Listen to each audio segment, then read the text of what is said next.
thank you all for being here tonight. This is the exercise class, which I've had over the years, because I've been doing this for a few years, this class.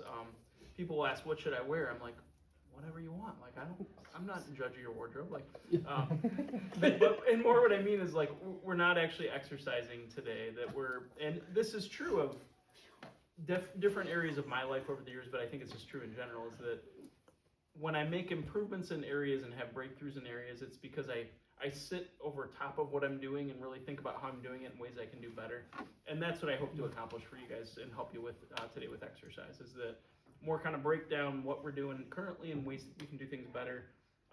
And I think that's how we can be most helpful to you guys. So we won't be exercising, so there's no sweating in the building today, unless mentally, like, we'll be working through some things.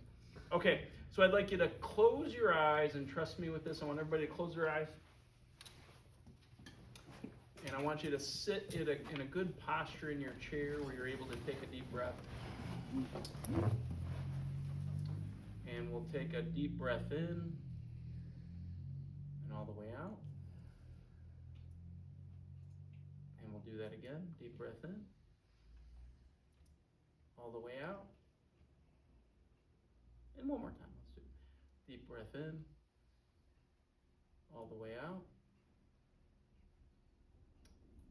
All right, now keeping your eyes closed, and I'll tell you when it's time to open them. And this will be easier for some people than others. You'll see what I mean here in a moment, but I want you to imagine the perfect day in your retirement. Some of you might already be there. Others, that names rhyme with Schmeiler and Schmoston, they might have a ways to go. But I want you to picture the perfect day in your retirement. And as you're picturing it, I want you to make it as vivid and like as clear as possible. As far as, I mean, you've worked your whole life to get to this point. You're in your retirement. Who are you with? Where do you live?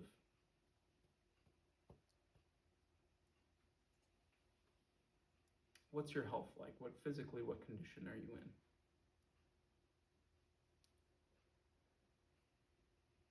What do you do throughout the day?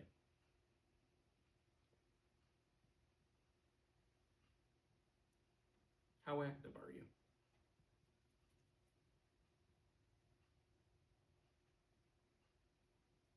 So we'll take a moment just to clearly picture what the perfect day in our retirement looks like.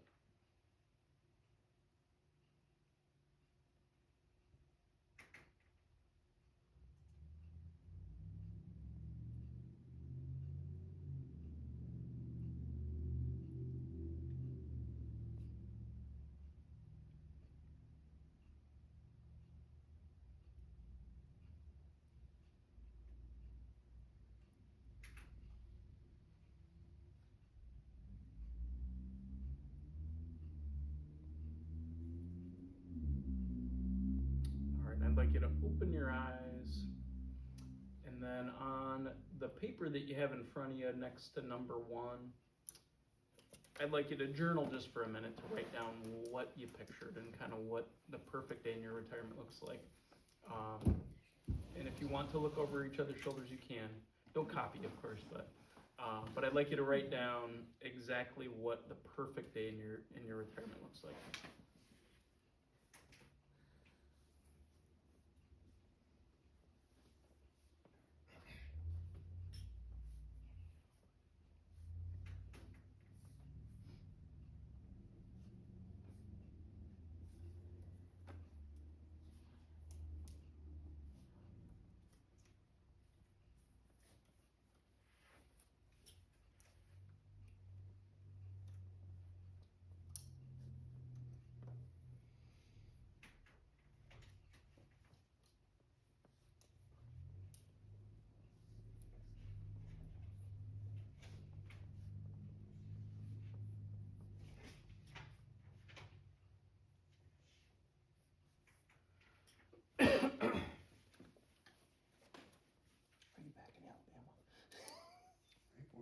Last week.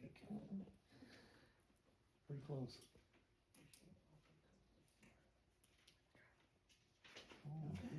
book. Leave me alone. Austin's fishing off the coast of Florida.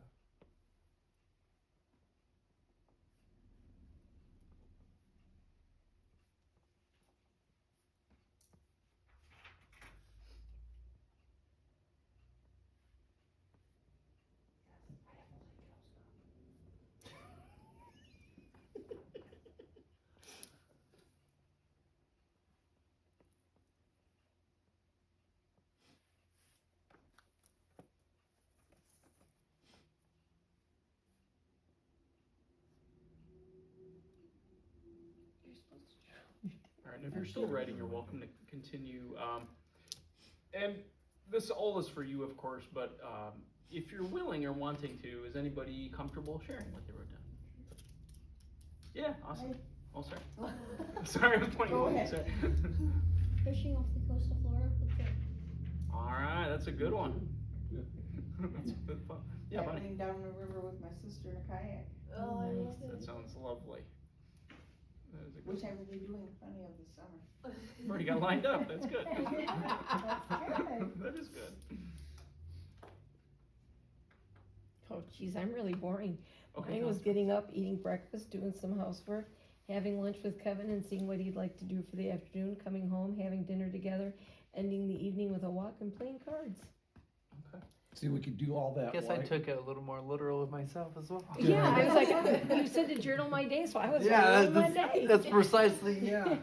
We can do all that while we're camping or walking on the beach. Yeah. I I don't could be drink. drunk on the beach all day. Doesn't help, I don't Yeah, drink, that's so. good, yeah. Yeah, because I've done this a bunch of times now. Like mine always involves grandkids. That I mean, I'm nowhere there close to being there yet. Me neither. But I know. Yeah, right. Yeah. Seriously, that's smart, Doc. Yeah. But I have a feeling I'm really gonna enjoy it. So I think wherever the kids are, I'll probably follow them as long Yes. as they're allowing me to do that. I'll share this too. Actually, thinking about it. Oh, I So take when you in Amelia, there. I think she was like 7 or 8 years old, and she's always had a career in mind. Like every time the teacher asks her, "What do you do, when you grow up?" Like she always has a good answer. And so, at one point, she decided she was going to be a race car driver. But I'm like, you already committed to being.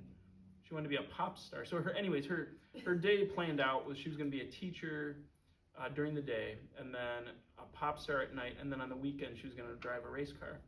And I said, that's fine, but also you said you wanted to be a mom. Like, how are you going to fit all this in? And she said, Dad, you and Mom have done such a good job taking care of me that you can take care of my kids. And so she had lined up for free childcare at the age of 8. So I've kind of had this already planned out. Like, I'm gonna be a granddad that's gonna be involved. So the reason I have us do all that, there was a Harvard study that it looked at a sample size of 122,000 people. And what they were doing is exploring the relationship between CRF. Have you guys heard of that term? I hadn't until I found this study. So it stands for cardiorespiratory fitness. Okay. And so what it is they measure how efficiently your body pumps blood and oxygen through your body. And so they can gauge how efficient your body is at doing that. And what they found is that people that exercise regularly have higher levels of CRF. So if you exercise regularly, your CRF level goes up. You're able to more efficiently pump oxygen and blood throughout your body. That kind of makes sense, right? The logic behind it. But the point in this study was they were looking at mortality. So if you have higher CRF levels, how much longer do you live? And the age range was 18 years old to 88 years old. So they did a wide range of ages. In every age range, people that had higher CRF levels lived longer than people that didn't. And what was interesting is the older that you got, the longer those people were living. So like at the age of 18, it was like a matter of days that you're living longer than people that have lower CRF levels. But once you get up into your 80s, you're living years, if not decades longer than people that have lower CRF levels. Which is all a way of explaining, and what the study really proves is that if you have a regular exercise routine, your body is able to pump blood and oxygen throughout your body more efficiently than if you don't. And if you're able to do that, you are very much likely to live longer than people that have lower CRF levels. So, as this relates to our retirement plans, which are all wonderful, by the way, they all sound like just a perfect day for each of us. To have those days be a likely outcome for all of us, that we can actually enjoy days like that as long as we choose to. Realistically, we have to be able to exercise regularly to be able to accomplish those things, and for them to be a real day that we can actually enjoy. And that's what this study really proves, is that to enjoy your retirement and to do it as long as you possibly can, the likelihood of that happening is much higher if you can find a way to exercise regularly. And this study really proves it. And so, and really, and you know, being in this profession, like working in chiropractic, that's what we want for all of you, you know, is that we want you to have a good quality of life, but also as much quantity as possible, and not have to choose between the two. And really, exercise are one of the things that allows us to do that, is really to live longer, but also have a higher quality of life throughout. And so, if there's one thing I want you to remember for this class, so if we look at number 2 below where you wrote, I think what it actually says is, what's that one thing Don said I should remember from this class? So we're all gonna write this down. And this, if you remember nothing else from this class, this is the thing I want you to remember. It's also the reason we're not exercising in this class, is we're writing, creating the routine of exercise matters more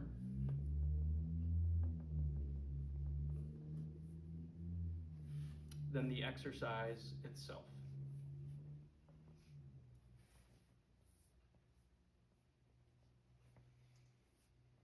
Did I go too fast for everybody to get it?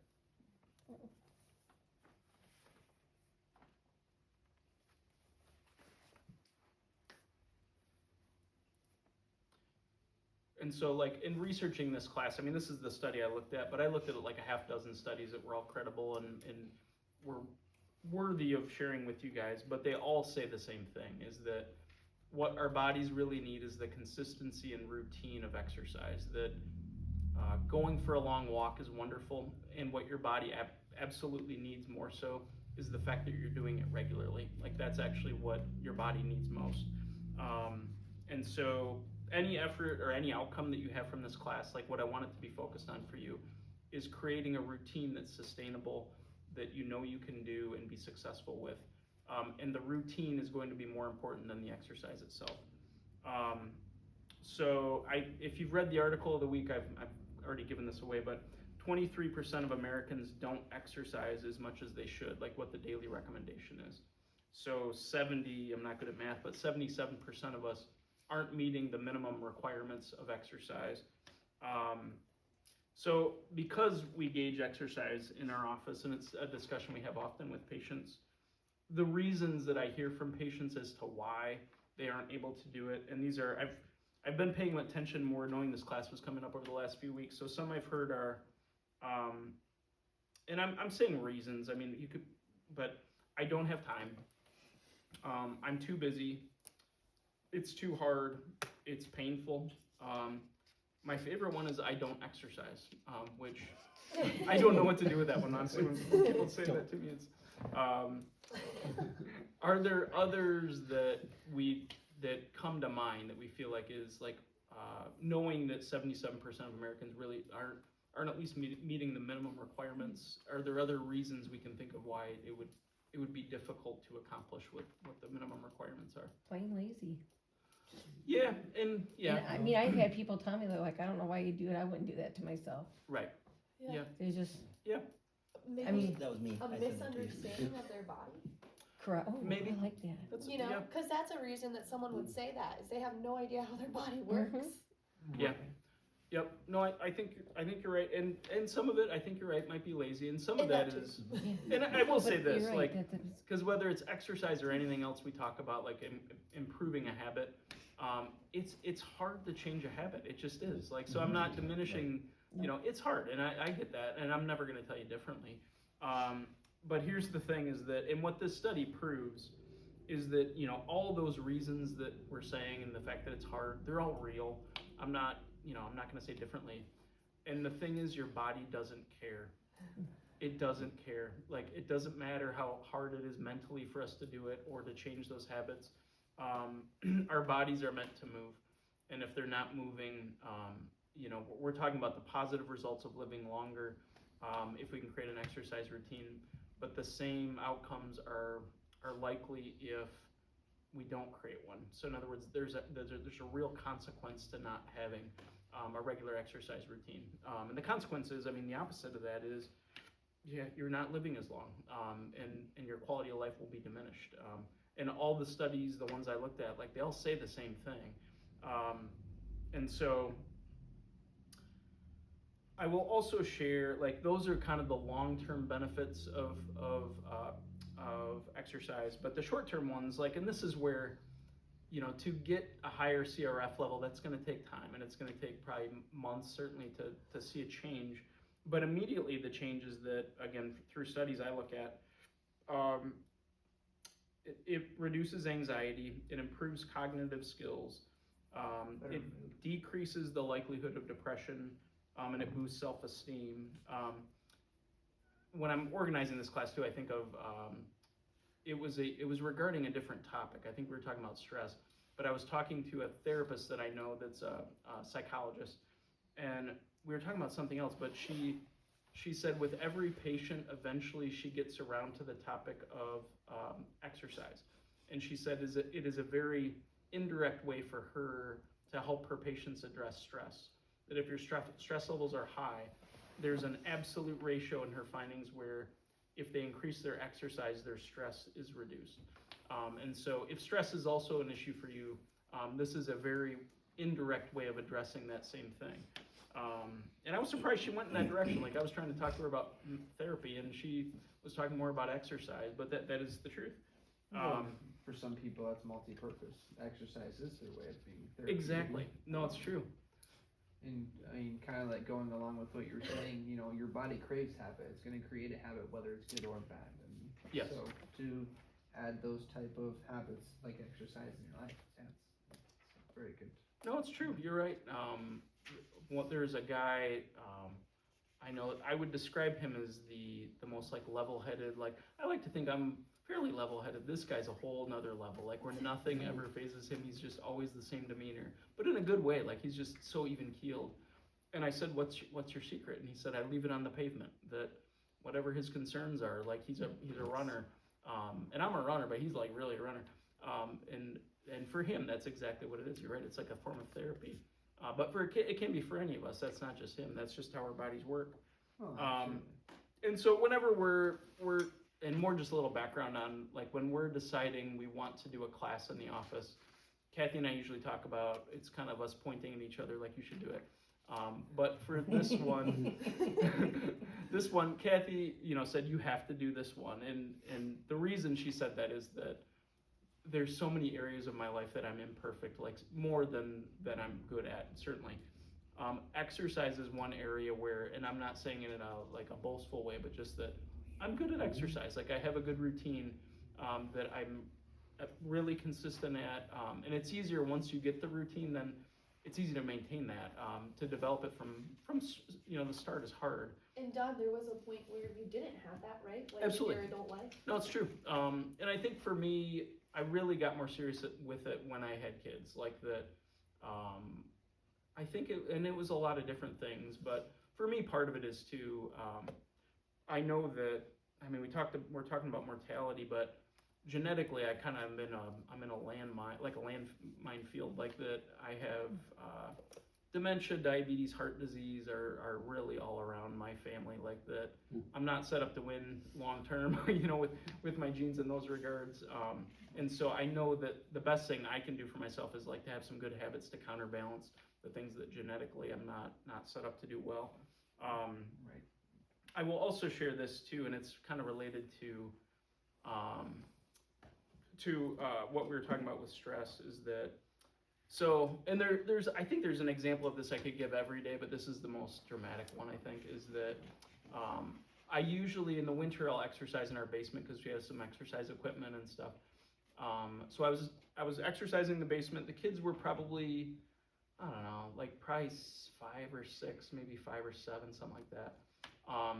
So my routine is I go downstairs really early. My alarm goes off at 5. I go down, I exercise, and then I come upstairs right about when they're waking up. So I'm coming upstairs. I've had some good exercise. I've sweated. I feel good. I'm alert. I'm awake. And I come up, and Amelia, and our house is designed like the basement's where the exercise equipment is, and then our beds are up on the upstairs. So I'm walking up the stairs, and Amelia makes a beeline from her bedroom to the bathroom and doesn't make it, and vomits all over the floor. So there's vomit all over the floor. Kathy comes out because she's hearing all this ruckus. She sees the vomit. She's a sympathetic puker, so she beelines it to the other bathroom. She's vomiting. Tyler comes out of his room, and I think just saw the mayhem, and you were kind of getting weepy and went back to bed. Like this is how our day started. They'd just woken up. Everyone's puking or crying. Like this day's off to the worst possible start. And like I was in a good mental state. Like I had exercised. I kind of was there to be able to take care of everyone, and make sure the day didn't go completely off the rails from there. But that for me is one of the things exercise does. Like it gets my head and my body in a good place where I can deal with situations as they come up, whether it's puke but every day there's some version of puke. Like there's going to be something like that. But I feel like I am better equipped to handle those things when I'm exercising. And honestly, like Allison said, like there's been spans in my life where I haven't exercised, and now this has been a long one where I have. I'm not brilliant, but I know enough to know that I'm a better version of myself when I'm exercising. Like I've just seen it too much to know differently. And so now to choose to do something different, I can't allow myself to do that. And so that's why I exercise every day now. So when we talk about like what, so specifically we're talking about exercising, but when we look at minimum guidelines, the current guidelines are, in this part, you might want to write down like in the notes section, I think at the bottom there. And none of these things are necessarily like earth-shattering or things we don't know, but a minimum of 25 minutes a day of moderate aerobic activity. And if you want to break that down more specifically, it'd be like walking, swimming, biking, like something that is raising our heart rate but is not considered vigorous or high impact. So at least 25 minutes of moderate aerobic activity, or 15 minutes of vigorous activity, which would be like running. And that's daily.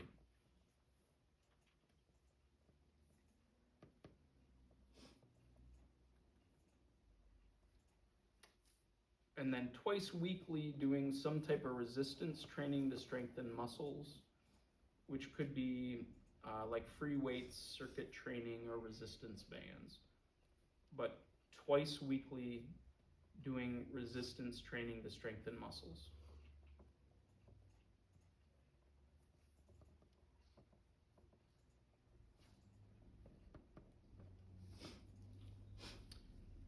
So knowing those are the minimum recommendations,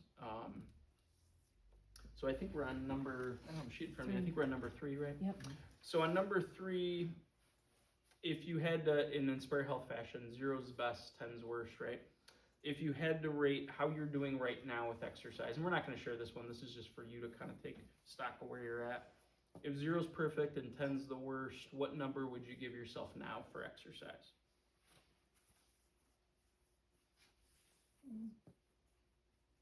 All right, and then on the next line, a year from now, where would you like to be? Again, if 0's perfect and 10's the worst, where would you like to be a year from now? Realistically. Yeah. Okay, so to get to that second number, I hope we all got better, hopefully over the course of the year. When do we need to start making changes to get to that second number? Today. Now? I mean, ideally, the sooner the better, right? Like now would be Got ideal. And honestly, part of this class too, like what I'm hoping is when you leave here, let me take a step back.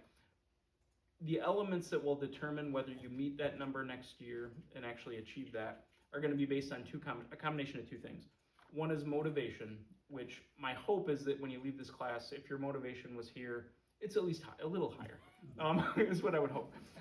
But the thing with motivation is, for most of us, and some people are different, so this doesn't apply to everyone, but most of us, motivation does this. Like some days it's high, other days it's low, or we're distracted, or it's just motivation isn't as high. If you can keep it high and that's your thing, that's fantastic. And I think you'd be the exception to the rule. Like most people, that's not the case. The other part that will help determine your success, whether you're successful or not, is preparation. What that looks like with exercise, it's coming up with a plan that has detailed, like specifically what you're going to be doing and when you're going to do it with cues. So what that looks like is, if you're exercising in the morning, it's at a specific time, and what are you doing before and what are you doing after, and what's the length of time you're doing it. But having a plan that, and this is kind of skipping ahead, but eventually where this is all leading and what we're going to be writing down is a consistent plan. We're not doing it now, but a consistent plan that you know you can't fail at. And like we've been saying, and again, the one thing I want you to take away from this whole thing is that what your body needs is repetition of activity. While it needs a walk too, what it really needs is a walk every day. And it doesn't have to be a walk. That's not my, yeah. I'm new to the area. Are Yes. there any places that you can go walk indoors in the wintertime? Oh, doesn't the school do something? This, Yes, at the school we have a 8:45 to 9:45 in the morning. Is that And then, there? Yes. and then it's a 6 to 7 at night. They have There- a walking track. there's a walking There's a track walking around the track. gym. Okay. And it, Really? I'm from Central Lake, can I come? You just have to go onto our website and fill out forms to do it. Oh, okay. Thank you. I can but get it's you all actually a that. nice track. Like it's a nice setup. Good. The one thing I do tell my people is 13 and a half times around is a mile. Walk 6 one way and 6 and a half, 7 the other way. Is that Yeah, the don't high go school? crazy. The high school. I can get you all the info before you leave, okay? Yes, that'd be great. Thank you. Oh, you know where it's at. So the keys, I and don't- actually well, something It's like right on that. our website. I mean, what's nice about if it's walking track that is your thing, like if it's at specific times, you know to count on it, and that's like in your schedule, that's ideal. But for all of us, that's what we're kind of shooting for, is that it's a consistent time that's repeatable, and that you're not setting yourself up to fail. And I'll use myself as an example. Like I prefer to exercise in the afternoons, like after work. Once I had kids, I realized that's just not my life anymore. Like that's not possible. And so that's why I'll be even more honest. Like if I told my, let's say 15-year-old self, you're gonna be waking up at 5 every morning to exercise, like I would not have been happy. Like I would not have wanted to get older. Like that's not a future I would have wanted for myself. But now that I'm doing it, I really do enjoy it. But I had to come to terms with the fact that if I'm going to do this, I have to do it at this specific time. Otherwise, I cannot make it a routine. And some version of that, I think, for all of us is true. That if we're going to make it a routine, it has to be at a time that you can do each day. For me, I do now that I'm doing it. I know 15-year-old self would not have loved hearing that, but I love my mornings now. And part of it is like, I'm up before the kids are up and Kathy's up. It's my me time. Like I can actually control the remote control and actually determine what I want to watch as I'm exercising. Like, but it's little things like that. Like you can, for me, it's my me time where I can get my head and body in a good place so that once my family's up and my day's starting, I'm ready to go.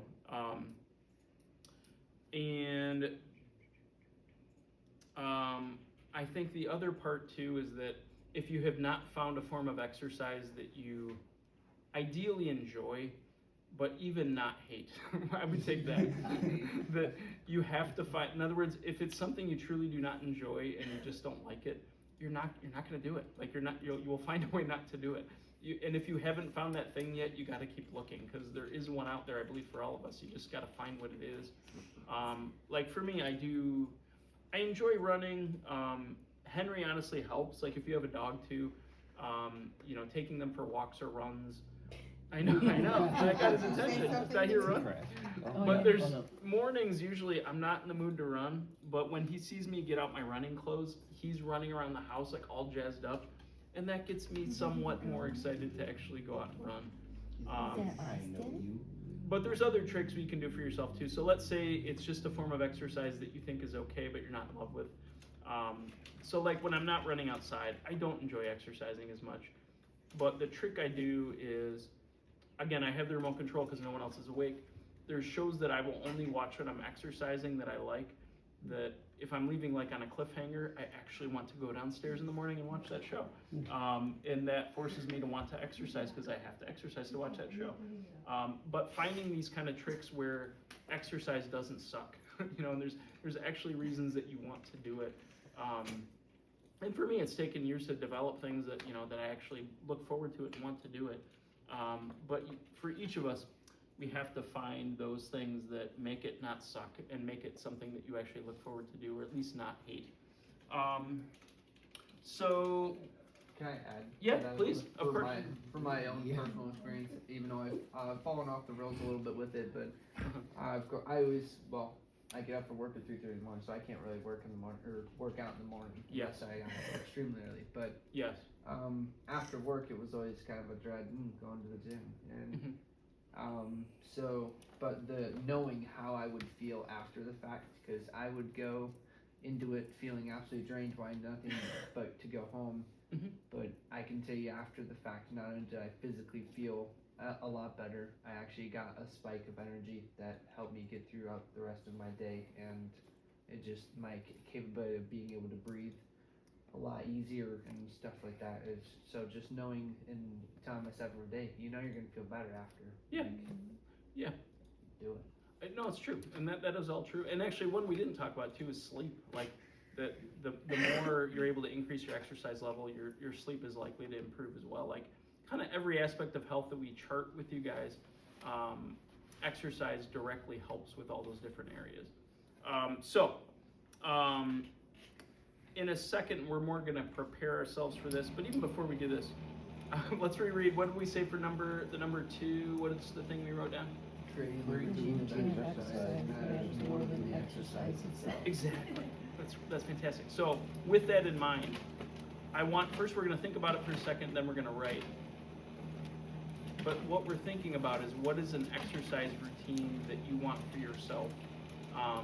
And the key thing, I think, as you're creating it and thinking about it is, you know you can't fail at. And again, what we're really focused on is, it isn't even so much the exercise as creating the routine of exercise, where daily you're doing something active and you're getting your body moving. I will use this as an example just because, I don't know, it's the most extreme one I've heard, but it makes sense to me, is that one of our kind of mentors in the chiropractic world, his name's Dr. Dean, he was struggling to do exactly this. He wanted to get to the gym, be there for like a half hour, do his workout. That wasn't happening, and it wasn't happening. He was getting frustrated. So he started going to the gym in the morning for 7 minutes. So he wouldn't even change out of his clothes. He would go like on whatever exercise he was doing, but he was doing it for 7 minutes. Then after that 7 minutes, he'd get back in the car and go to work. But what he was doing is creating exactly what we're talking about, the routine where he goes to the gym, and then eventually his schedule freed up where he was able to actually do a workout that he wanted. Because the truth is, 7 minutes, you're not accomplishing a whole lot, is the truth. But that's kind of the point in what you're writing down or creating, is a plan that you know you can stick to, where you're creating the routine of exercise that you know you can't fail at, which is hard. And again, all these things are hard, and again, your body doesn't care. Like, it's just what it needs. And so with that in mind, and specifically as we're writing something down, or before you write something down, it's be as specific as possible. Like, what specifically are you doing? Is it every day of the week, or which days of the week are we doing it on? What time does it begin? What time does it end? What are the cues before and after? Are you by yourself, or are you doing it with others? So what specifically will your exercise routine look like that you know you can't fail at? And again, with the thing in mind that we said at the beginning, like not even so much focusing on the exercise, but creating the routine of exercise. I'd like you to write down, if you're wanting, in that, what number are we on? I think we're down to four or five, right? 5. So on next to number 5, that's where we'll write what we want to do, and we'll go from there.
All right.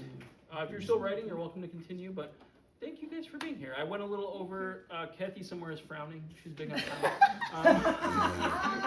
I did my best, but thank you guys for being here. And I'm around too after if you have any questions or whatever. But thanks for being here. I appreciate it. Thank you. Of course, my pleasure. For having me. Of course. Yeah.